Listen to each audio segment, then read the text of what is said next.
হাসবুনাল্লাহু নি'মাল ওয়াকিল, আমার জন্য আমার আল্লাহই যথেষ্ট। তুমি জান্নাত চেও না, বরং দুনিয়াতে এমন কাজ করো যেন জান্নাত তোমাকে চায়।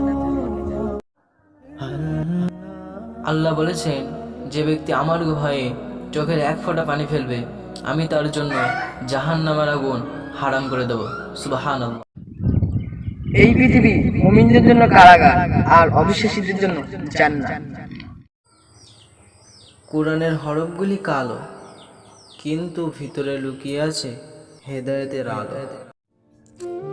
একটা মানুষ যদি বুঝতো সে যখন নামাজ পড়ে সে স্বয়ং আল্লাহ তাআলার সঙ্গে কথা বলে, তাহলে সে আর কিয়ামত পর্যন্ত সালামে ফিরবে। উজু করবার পর আকাশের দিকে তাকিয়ে কালিমায়ে শাহাদাত পাঠ করলে 49 কোটি সওয়াব আমলনামায় লেখা হয়। সুবহানাল্লাহ।